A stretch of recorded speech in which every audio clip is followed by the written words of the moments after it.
Olá pessoal, saudações astronômicas. Hoje, no Dia Internacional da Mulher, o Olhar Espacial tem a honra de receber uma astrofísica brasileira que vem conquistando posição de destaque em uma das áreas de maior interesse da cosmologia.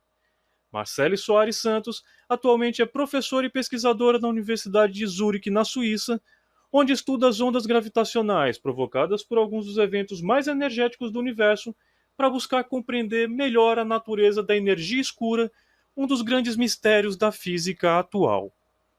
Marcele é natural de Vitória, no Espírito Santo, e com apenas 4 anos se mudou para Parauapebas, no Pará. Certa vez ela presenciou à distância a explosão de uma pedreira e começou a se perguntar por que o som da explosão só chegou até ela alguns segundos depois. Esse é o tipo de questionamento que faz de toda criança uma cientista.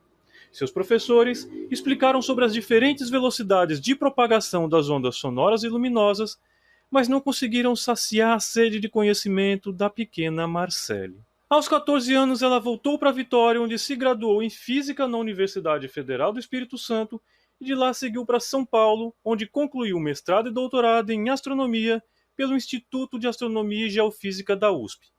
Em seu pós-doutorado na Fermilab, em Chicago, ela contribuiu para a construção da Dark Energy Camera, com um sensor de 570 megapixels que foi instalado em um megatelescópio no Chile, com o objetivo de mapear milhares de galáxias no projeto Dark Energy Survey.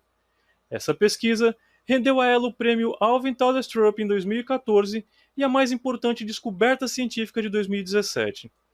Marcelle liderava uma das equipes que registrou pela primeira vez na história a colisão de duas estrelas de nêutrons. Em 2019, recebeu a Sloan Research Fellowship, que é um dos mais importantes e prestigiados prêmios atribuído para pesquisadores emergentes e que já beneficiou 47 cientistas que posteriormente vieram a ser laureados com o Nobel. Marcele Soares Santos, é um prazer enorme lhe receber aqui no Olhar Espacial. Seja bem-vinda. Muito obrigada. É um prazer estar aqui. Você está de chegada agora na Suíça, né, onde você começou a trabalhar esse ano como pesquisadora e professora da Universidade de Zurique. Como é que foi a sua recepção e como é que está sendo trabalhar na Suíça? Bom, eu mudei faz pouco tempo, então a gente vai começar a ver os resultados, da pesquisa que eu estou fazendo aqui, especificamente, só daqui a mais um tempo, né. Mas até agora, desde que eu cheguei, fui muito bem recebida e eu estou gostando muito, tanto da cidade quanto do meu novo instituto. Maravilha. Você está há quanto tempo fora do Brasil e o que te dá mais saudade aqui da terrinha? Eu estou fora do Brasil desde 2008. Hã, tem muitas coisas que eu sinto falta, mas uma delas, na verdade, é o clima mesmo, entendeu? Verão, praia.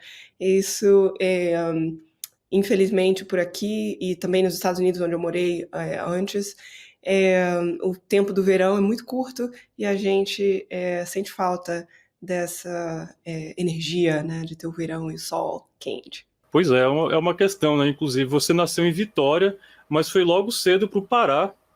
Aí depois você voltou para fazer faculdade no Espírito Santo, mestrado e doutorado em São Paulo, e depois foi para um pós-doc em Michigan. E agora você está na Suíça, né? Parece que à medida que você progride na carreira, vai para um lugar mais frio, é isso? A questão é que, às vezes a gente tem que ir onde a ciência, manda a gente, né, e, esse tem sido a direção que eu tenho tomado até agora. Mas é verdade, a gente está, parece que está indo cada vez mais frio, né. Mas você consegue identificar algum momento na sua infância, na sua juventude, em que você olhou e falou assim: não, eu quero ser uma cientista? Eu não sei se houve um momento "ahá", assim, sabe, de que eu Uhum. queria ser, cientista, mas eu acho que todas as experiências que eu tive desde muito pequena foram convergindo nessa direção, sabe. Então, por exemplo, quando eu era, criança, o tópico que mais me interessava eram os tópicos de ciências, matemática, e eu sempre fui uma criança que perguntava muito o porquê das coisas, com muita curiosidade. E uma das coisas que eu sempre gostei muito de fazer, por exemplo, era resolver quebra-cabeças, resolver problemas, né? E tudo isso são coisas que né, faz parte mesmo do cotidiano da pessoa que é cientista ou que é físico. Então, houve alguns momentos de clareza no sentido de querer estudar ciência, mas à medida que eu fui desenvolvendo na escola e também com o apoio da minha família, a gente foi ficando claro que essa era a direção que eu queria tomar. E eu acho que aí, nesse sentido, família é tudo, né? O incentivo da família sempre é muito bom, né? Claro, claro. Essa é uma componente fundamental, né? E tanto no sentido de promover a curiosidade, mas também para dar apoio e procurar recursos que permitam você, a criança, a desenvolver esse talento, né? Mesmo que os pais não estejam envolvidos numa carreira científica, dar esse apoio faz toda a diferença. Agora, falando um pouco sobre o seu trabalho, né? Em 2017, você liderava uma das equipes que conseguiu realizar o primeiro registro simultâneo de uma colisão de duas estrelas de nêutrons. Também foi o primeiro registro de uma colisão de duas estrelas de nêutrons, né? Mas vocês registraram, além da detecção de ondas gravitacionais, que já havia sido feito antes com buracos negros, vocês também fizeram uma observação visual. Como é que isso foi feito? Conta pra gente, né, se foi uma coincidência ou vocês já perseguiam esse objetivo há algum tempo. A gente já estava trabalhando nesse projeto há bastante tempo, quando aconteceu essa descoberta. A descoberta aconteceu em 2017, mas nós já estávamos trabalhando nessa direção desde 2014. Em 2014, a colaboração LIGO e Virgo, que são os detectores de ondas gravitacionais, eles emitiram uma nota para toda a comunidade astronômica, dizendo: olha, nossas antenas de ondas gravitacionais vão começar a operar em 2015. A gente espera que vamos fazer muitas dissecções de eventos de colisão de estrelas de nêutrons, buracos negros, e nós convidamos a comunidade científica a usar os seus recursos, né, de telescópio para buscar o que a gente chama de contrapartida óptica, que é buscar observar o sinal luminoso, né? E eu vi esse anúncio e na época eu estava trabalhando já no projeto Dark Energy Survey, que tem uma câmera maravilhosa com um campo visual grande. E com isso eu propus a ideia de utilizar essa câmera para tentar atingir esse objetivo. A gente tentou em várias temporadas de observação, a gente está, na verdade, ativamente procurando fazer novas descobertas agora, na 4ª temporada de observação. E foi muito bom que em 2017 a gente teve a felicidade de participar da descoberta da primeira colisão de estrelas de nêutrons jamais observada. Perfeito. Assim, eu queria falar um pouco mais sobre energia escura, mas antes, para o pessoal entender, né, o que são ondas gravitacionais? Ondas gravitacionais são análogas ao que você imaginaria como ondas numa superfície de um lago, por exemplo.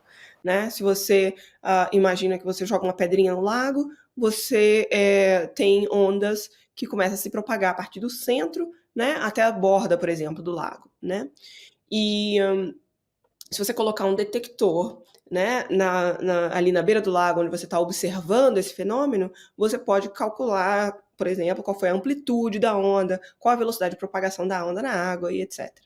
No caso de ondas gravitacionais, ao invés de ser água, o meio em que as ondas estão se propagando, elas se propagam no espaço vazio mesmo, né, no espaço vazio.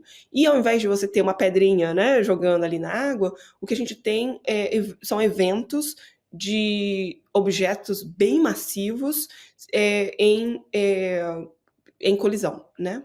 Então, esse é o princípio. A primeira descrição teórica de ondas gravitacionais foi feita por Albert Einstein há 100 anos atrás, e a primeira detecção de ondas gravitacionais direta com uma antena foi feita em 2015.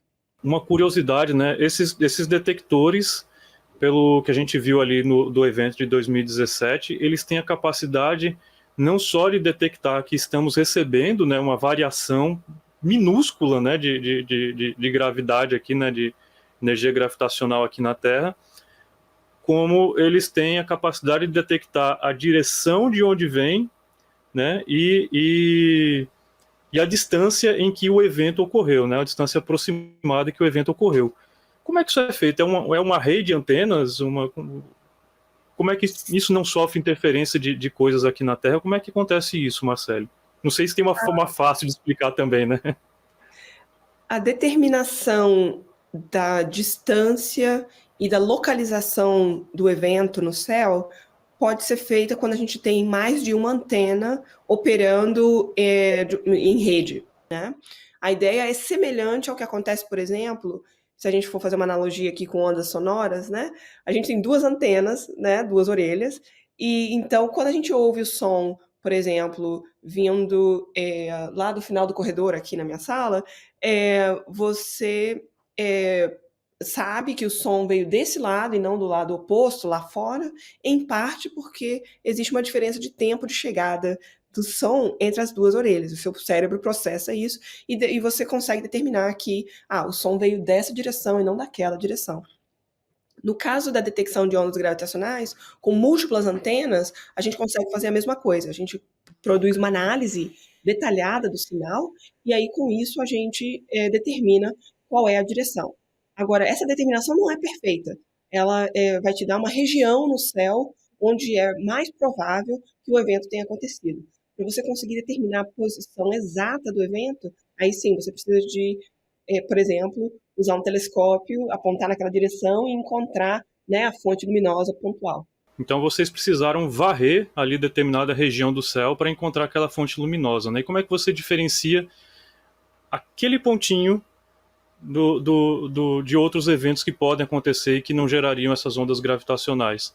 Esse é um processo bem interessante e desafiador mesmo, porque obviamente que quando você olha para o céu, você tem milhares, milhões de objetos luminosos, né? Então, na hora, como você vai determinar que aquele pontinho que você está observando realmente é o pontinho correspondente ao objeto de interesse, né? Uma das características importantes é o fato de que o sinal luminoso ele é de curta duração. Então, se você consegue observar aquela mesma região do céu hoje e comparar com a mesma região do céu observada, vamos dizer, há um mês atrás ou há um ano atrás, todos os objetos que estavam lá um ano atrás e que estão lá hoje não são seu objeto de interesse. Os objetos de interesse vão ser, ou candidatos, né, vão ser objetos novos que surgiram por conta da colisão que aconteceu naquele momento. Então, essa é uma das coisas principais que a gente faz. O termo técnico que a gente usa é imaginamento diferencial, né? Difference imaging. Porque a gente, então, vai subtrair todos os objetos que estavam presentes na imagem de referência, por exemplo, uma imagem de um ano atrás, e vai se preocupar somente com os objetos novos que estão naquela área. E isso já reduz dramaticamente o número de possíveis candidatos, né, que você tem que observar. Aí depois disso tem uma análise mais detalhada, olhar, por exemplo, a evolução desse objeto, se ele está se tornando mais brilhante com o tempo ou mais fraco, olhar, por exemplo, a cor desse objeto, se ele está com uma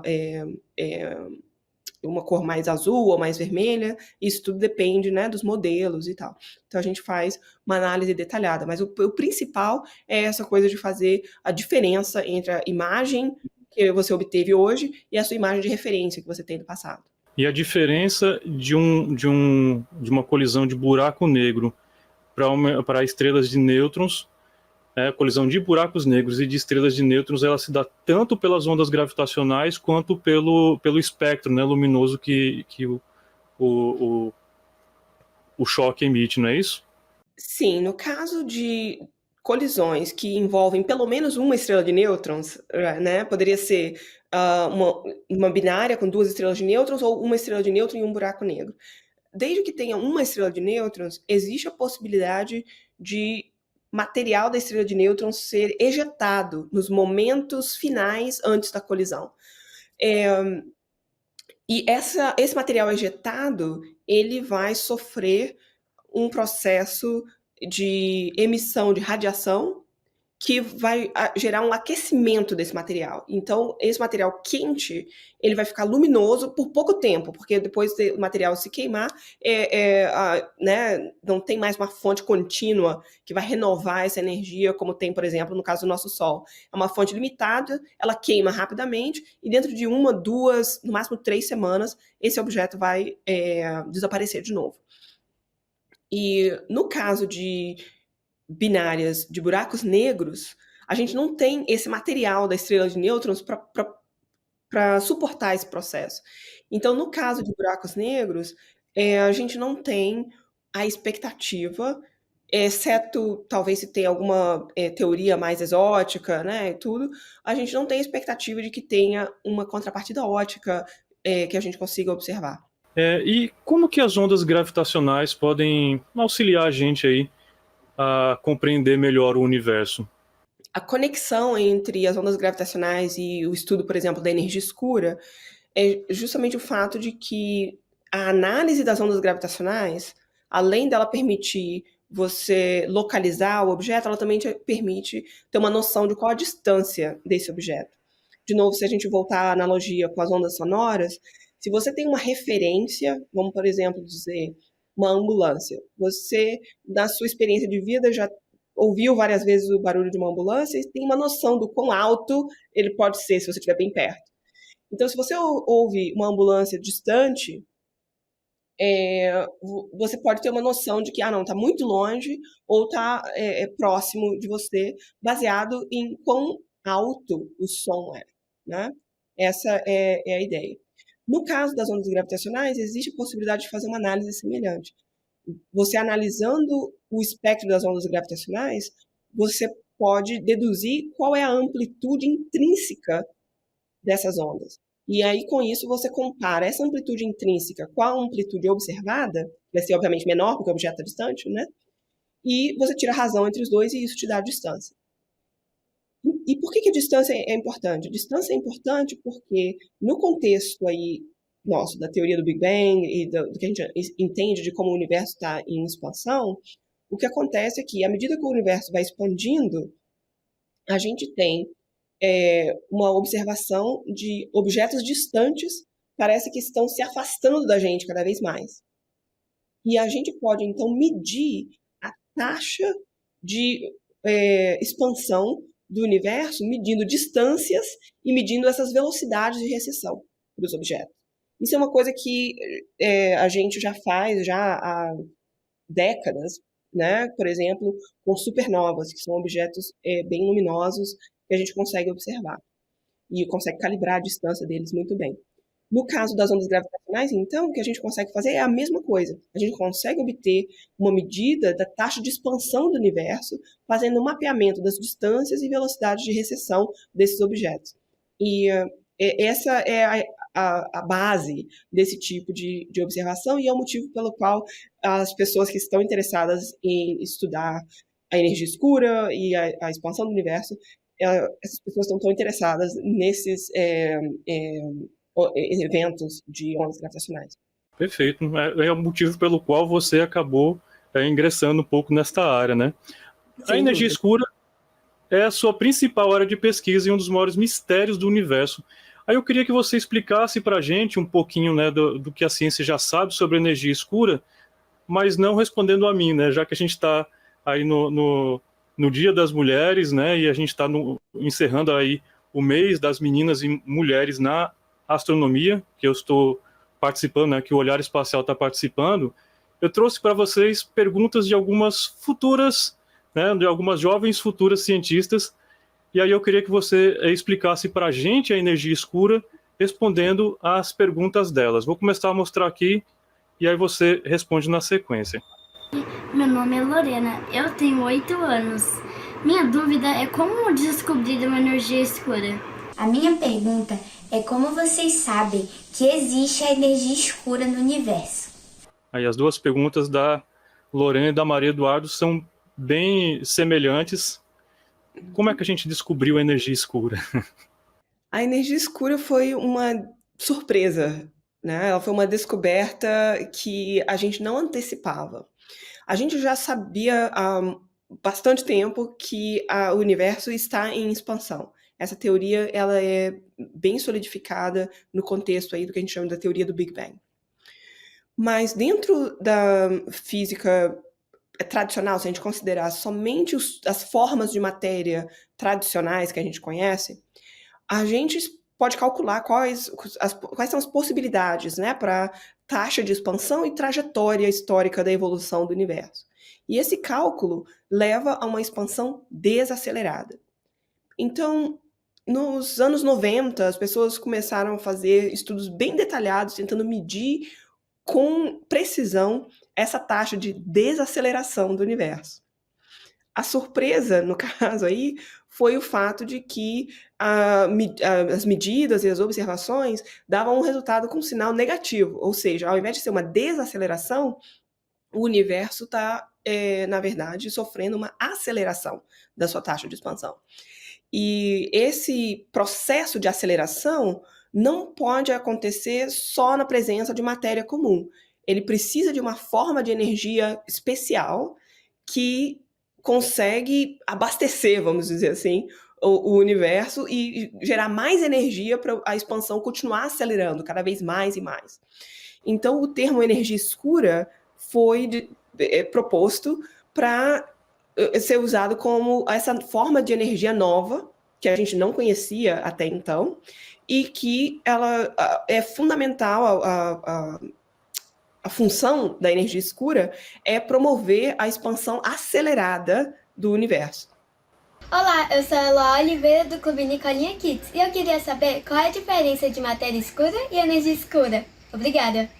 A diferença entre matéria escura e energia escura é uma pergunta que aparece com frequência. São dois termos parecidos e que as pessoas confundem muito.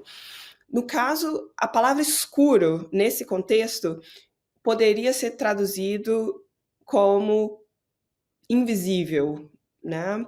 Então, a matéria escura, ela é como se, você pode entender como uma forma de matéria invisível. O que isso significa?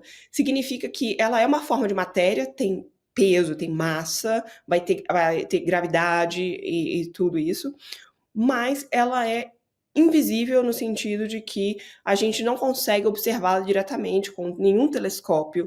Ela não emite luz, ela não reflete luz como um planeta, então a gente não consegue observá-la diretamente. A única maneira que a gente consegue observar a matéria escura é através do efeito gravitacional. É a única maneira que a gente tem até hoje de detectar a matéria escura. Existe a possibilidade de que a matéria escura interaja muito fracamente com matéria convencional. E existem pesquisas nessa área, embora não seja a minha área de atuação, existe uma gama grande de pesquisadores que estão procurando descobrir a matéria escura dessa maneira.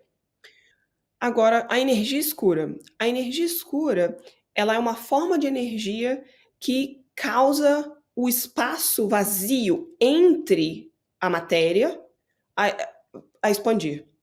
Ou seja, enquanto você pode imaginar um universo que tem as duas coisas, tem matéria escura e tem energia escura. A matéria escura, ela está formando, ela está se aglomerando através de gravidade, e a energia escura está no espaço vazio entre essas aglomerações de matéria escura, causando o espaço-tempo a se esticar.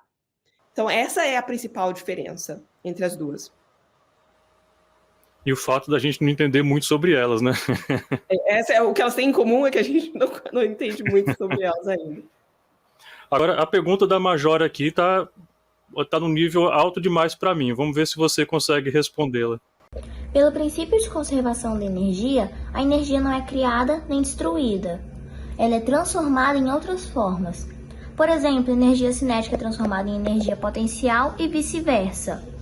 Mas como explicar o princípio de conservação da energia com o estudo da energia escura? Esse princípio perde a validade sobre esse estudo? Gostaria muito de saber. Obrigada. O princípio de conservação da energia é um princípio chave no desenvolvimento da física e sim, dentro do contexto da energia escura, a gente preserva esse princípio. Ele se mantém e é preservado. A ideia aqui pode ser explicada dessa maneira. Você imagina que você tenha uma certa quantidade de energia num volume, né, do seu universo. À medida que o universo vai expandindo, para a gente ter essa conservação de energia, né, o que você precisa é uma equação que vai te descrever uma diluição da quantidade total de energia dentro desse volume. Ou seja, se você tinha uma certa quantidade de energia por unidade de volume quando o universo era desse tamanho, agora quando o universo está 2 vezes maior, você vai ter uma densidade de energia que é 2 vezes menor. No caso da energia escura, ela é excepcional no sentido de que a ideia é que ela é energia associada com o espaço vazio. Ou seja, quando agora o seu universo expandiu e está 2 vezes maior, você tem mais espaço vazio. Então, você tem mais energia escura. Ou seja, em geral, a conservação da energia continua valendo. Mas a ideia agora é que você tem que contar com a energia que está sendo associada com o espaço vazio. E se o universo está em expansão, você cria mais espaço vazio, então você precisa de mais energia ocupando associada com esse novo espaço. Olá, meu nome é Yasmin Santos, eu sou pesquisadora, cientista, membro do Clube Nicoline Kids, e a minha pergunta para a astrofísica Marcele Soares é se a química pode ajudar nos estudos sobre a energia escura e, se sim, como isso acontece. De fato, a gente tem uma conexão, sim, entre o que a gente está estudando quando, por exemplo, a gente estuda a astrofísica da colisão das estrelas de nêutrons e o que a gente estuda nas aulas de química, né? Basicamente, a conexão aí está com o fato de que a gente espera que os elementos da tabela periódica que a gente vê, esses elementos sejam produzidos em ambientes como os ambientes dessas colisões de estrelas de nêutrons, onde você tem material muito denso, muito rico, e você, então, produz elementos até o final da tabela periódica, né? Então, a gente sabe que, por exemplo, dentro de estrelas como o Sol, alguns desses elementos são gerados, né? O hélio, por exemplo. Mas esse processo de geração de elementos químicos dentro das estrelas tradicionais, ele não é suficiente para popular todos os elementos da tabela periódica que a gente conhece. Então, para isso, a gente precisa desses eventos cataclísmicos, por exemplo, as colisões de estrelas de nêutrons. Então, essa é uma das conexões entre esses dois tópicos. E, então, o nosso conhecimento das propriedades desses elementos químicos ajuda a gente a ter um modelo de qual vai ser o espectro de emissão desse objeto e a gente pode comparar, então, nossas observações com esse modelo. As ciências são muito conectadas, né, atualmente, né? Existem conexões diversas entre esses campos, né, da ciência. Olá, eu sou a Nicolinha, tenho 11 anos e eu queria muito saber o que te motivou a pesquisar mais sobre a expansão do universo. A minha principal motivação para perseguir, né, o entendimento do que é energia escura, ela foi realmente à medida que eu comecei a entender quais são os grandes problemas da física hoje, né? Eu comecei pensando que eu queria ser cientista, não tinha muita definição de qual área. O tópico de cosmologia e astrofísica começou a atrair minha atenção à medida que eu fui entendendo que, para tentar estudar o que está acontecendo no universo como um todo, a gente precisa entender quais são as propriedades físicas reais do que está dentro desse universo, do conteúdo desse universo. E como a energia escura é a componente dominante, me pareceu que era o lugar certo para começar, né? Então, vamos começar a entender o que é essa fração majoritária do nosso universo atual. Marcelo, eu posso trazer também algumas perguntas sobre matéria escura? Pode. Oi, meu nome é Maria Fernanda, eu tenho 9 anos e a minha pergunta é: como a matéria escura interfere na formação e na evolução das galáxias? Marcele, meu nome é Elisa. Eu queria fazer uma pergunta. Eu queria saber qual é a origem da matéria escura e se ela afeta o universo de alguma forma. Muito obrigada. Tchau. A propriedade principal da matéria escura é o fato de que ela interage gravitacionalmente. Ou seja, se você tem um objeto de matéria escura perto de outro objeto de matéria escura, eles vão se atrair gravitacionalmente. Então, desde o começo do universo primordial, a gente, muito antes de ter as galáxias modernas que a gente observa hoje, a gente tinha flutuações nesse plasma primordial que tinha matéria comum e matéria escura ao mesmo tempo, tudo misturado ali, né? Esse plasma primordial não era totalmente homogêneo, tinha certas flutuações ali de densidade. E à medida que o universo vai crescendo, por conta da gravidade, as flutuações que eram um pouquinho maiores do que as outras vizinhas começam a crescer mais e mais. E aí, a partir daí, a gente tem o processo de formação hierárquica das estruturas no universo. Então, por conta disso, a matéria escura, ela é uma componente fundamental. Sem matéria escura, a gente não teria as estruturas que a gente observa no universo hoje. A gente não teria uma galáxia como a nossa, por exemplo, que tem a componente dominante é matéria escura. E ela afeta toda a história de evolução das estruturas dentro do nosso universo de uma maneira muito significativa. Meu nome é Melissa, eu tenho 13 anos e sou de Goiás. Dentro dessa concepção do que seria a matéria escura, ela pode ser associada ou comparada com algum elemento ou energia que a gente tem aqui na Terra, ou não? É um conceito completamente novo para a ciência e para a humanidade. A matéria escura, ela está completamente fora do padrão. A gente não vai colocar, por exemplo, elementos de matéria escura na tabela periódica, né? A única coisa em comum que a matéria escura tem com a matéria normal é o fato de que ele interage gravitacionalmente. Fora isso, a gente sabe com bastante segurança que essa é uma forma de matéria completamente nova e que a gente precisa investigar e conhecer. Perfeito.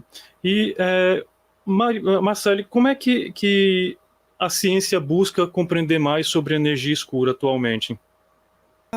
Os métodos de investigação da energia escura atualmente incluem levantamentos com grandes telescópios. Por exemplo, o Dark Energy Survey é um levantamento que tem o Dark Energy, né, energia escura até no nome, e foi planejado e criado especificamente para observar milhões de galáxias, milhares de supernovas, e tentar fazer uma análise conjunta desses dados observacionais gigantes para entender qual é a natureza da energia escura. Com isso, essas observações, elas foram concluídas em 2019 e as análises continuam acontecendo agora. O meu grupo de pesquisa participa ativamente dessas análises. Além disso, a gente tem, depois do Dark Energy Survey, o Dark Energy Spectroscopic Instrument, que é outro experimento. Dessa vez, ao invés de tomar imagens, a gente tira o espectro de galáxias selecionadas. Muitas galáxias, 30 milhões de galáxias. E a ideia é que, embora a quantidade seja menor do que a quantidade que a gente tem nas imagens, em imagens a gente tem centenas de milhões de objetos, né? E com o espectro a gente tem uma quantidade bem menor. Mas a vantagem é que para cada objeto você tem informação muito mais detalhada, inclusive sobre a distância, a composição química e tudo isso. Então dá para você fazer uma análise também bem detalhada. Agora, depois do DESI, que é o Dark Energy Spectroscopic Instrument, o próximo grande levantamento astronômico que vai ser feito vai ser usando o Rubin Observatory, que é o observatório que foi recentemente renomeado para homenagear a Vera Rubin. E esse survey se chama LSST, Legacy Survey of Space and Time. Esse não tem Dark Energy no nome, mas os dados que a gente vai obter vão ser usados também para poder fazer pesquisa na área de energia escura, usando também mais de 1 bilhão de galáxias que vão ser observadas provavelmente começando agora em 2025 já. Agora, Marcele, na Suíça você segue nos mesmos grupos de pesquisa que em Michigan? Tem grupos novos? Como é que está sendo esse trabalho? A direção que o meu grupo de pesquisa está tomando, agora que a gente mudou para cá, inclui continuar nesses experimentos, nesses levantamentos astronômicos grandes. Essa área a gente continua sendo ativos, né? Mas, além disso, o que eu estou mais animada a respeito dessa mudança é que aqui eu estou com uma oportunidade de ter recursos para expandir na área de participação, na área de futuros experimentos de ondas gravitacionais. Então, por exemplo, meu grupo agora vai começar a participar do projeto LISA, que é uma antena de ondas gravitacionais que está sendo planejada para ser lançada num satélite. Então, outro dia eu posso falar mais sobre esse projeto, mas vai ser uma coisa maravilhosa no sentido de obter ondas gravitacionais em frequência diferente das frequências que a gente consegue com as antenas que são atuais aqui na Terra. E o outro projeto também que eu estou me engajando se chama Einstein Telescope, e é um projeto de ondas gravitacionais também aqui na Terra, mas é de próxima geração, entendeu? Então, é uma antena muito maior, e com isso a gente vai ter a possibilidade de obter um volume de dados muito maior em ondas gravitacionais. Então, esses projetos futuros são projetos novos que o meu grupo está se engajando agora. Nossa, que maravilha. Agora, Marcele, infelizmente, né, quando a gente tem a oportunidade de conversar com uma mulher negra como você, tão respeitada no meio científico e em uma posição tão privilegiada, nós ainda não podemos falar apenas de ciência, né? Para você chegar onde chegou, além dos enormes desafios de se fazer ciência de ponta numa área tão qualificada, você precisou enfrentar dificuldades por conta do seu gênero ou etnia?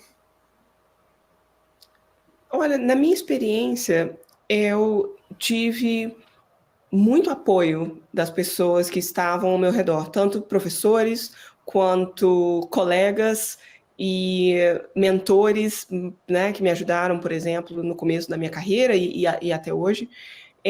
Então, eu acho que nesse aspecto eu tive uma rede de pessoas ao meu redor que, na verdade, me ajudou muito, e eu sou muito grata por isso, né? Então, a minha experiência, não vou dizer que não tem desafios, mas ela foi uma experiência, no geral, bastante positiva, com recursos e com apoio para eu atingir os objetivos. Que bom, que bom. É um ponto fora da curva, né, do que a gente vê hoje, principalmente no Brasil ainda. Eu acho que, infelizmente, ainda hoje, talvez casos como eu sejam mais uma exceção do que a regra. Mas, por outro lado, eu também acho que tem uma coisa muito positiva nisso, que é o fato de que, às vezes, um professor ou um colega de trabalho, às vezes as pessoas pensam que o trabalho que elas estão fazendo para promover as mulheres na ciência, para promover as minorias na ciência, muitas vezes as pessoas pensam que esse trabalho não está avançando rápido o suficiente, né? Mas, na minha experiência, ele está avançando. Pode não ser tão rápido quanto a gente gostaria, ou tão amplo quanto a gente gostaria. No meu caso, eu sou uma pessoa que se beneficiou, né? Mas existe sim a possibilidade de impacto, e eu acho que as pessoas que trabalham nessa área, que estão fazendo trabalhos como o seu, por exemplo, de ter, né, esse espaço para divulgação e usar esse espaço de uma maneira positiva, eu acho que as pessoas deveriam sentir que histórias como a minha são histórias de sucesso. Não significa que o trabalho está pronto e que não tem mais nada para fazer, mas significa que as ações que as pessoas estão tomando, elas têm sim um impacto, e ela é um impacto muito positivo. E, na sua opinião, a melhor forma de aumentar a participação feminina na ciência é buscar estimular mais o interesse das meninas ou derrubar essas barreiras de preconceito e esses desestímulos que ainda existem para elas? Na minha opinião, não existe falta de interesse. A gente viu hoje, por exemplo, um monte de perguntas, as pessoas têm curiosidade, têm interesse. Falta de interesse não é o problema. Eu acho que muitas vezes faltam recursos na forma de programas de apoio ou na forma de profissionais que possam cultivar e estimular esse interesse, e isso é um problema que afeta comunidades por todo o país, né? E tem um impacto talvez um pouco maior em pessoas de certos grupos demográficos do que outros. Verdade. Bom, para a gente encerrar, Marcele, na sua área de pesquisa, uma pergunta um pouquinho complicada, vamos lá. Na sua área de pesquisa, né, a sua área de pesquisa é atualmente um dos maiores mistérios da física e foco, né, dos mais importantes cientistas do mundo. Em 2017, você foi premiada com uma Sloan Research Fellowship, que é uma bolsa atribuída aos melhores cientistas emergentes e que já premiou 47 cientistas que posteriormente vieram a ser laureados com o Prêmio Nobel.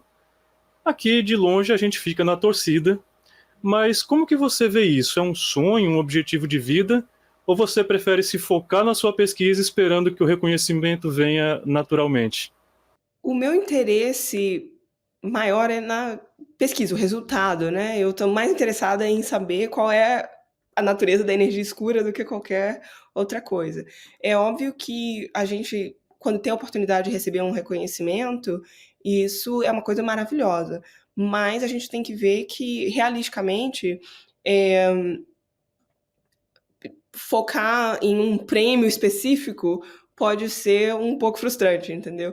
Então, a minha abordagem, nesse caso, é focar na parte mais legal, que é realmente descobrir ou tentar progredir na direção, né, de descobrir o que é a energia escura, porque muitas vezes na ciência o que acontece também é que a resposta para a pergunta que você está, né, fazendo, essa resposta muitas vezes não é atingida durante o tempo de vida de uma pessoa, né? Pode levar, às vezes, 2, 3 gerações até você ter uma resposta satisfatória, né? Uma coisa do tipo um livro-texto aqui que fala, né, energia escura e tem tudo sobre energia escura. A gente não tem estamos muito longe desse objetivo ainda.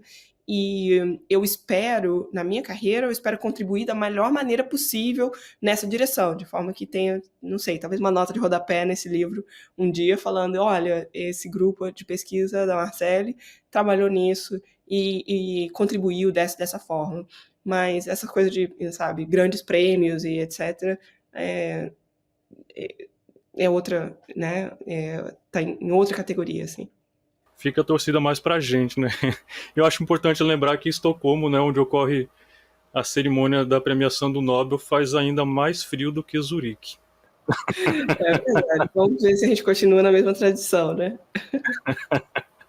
Pois é, eu sei que eu, como brasileiro, teria muito orgulho, né, se o nosso primeiro Nobel chegasse através de uma mulher e de uma mulher negra, né, como você. Seria fantástico, mas independente de qualquer coisa, Marcele, você já é inspiração para muitas meninas e muitas jovens que estão batalhando por seu espaço na ciência. Marcele Soares Santos, eu adorei conversar contigo, te desejo todo o sucesso do mundo na sua nova jornada e que a sua carreira continue sendo brilhante e inspiradora. Muito obrigada pelo convite. É sempre um prazer falar desse tópico da ciência e ainda mais num dia tão especial quanto o Dia Internacional da Mulher. Obrigado mesmo, Marcele, e até a próxima. Até a próxima.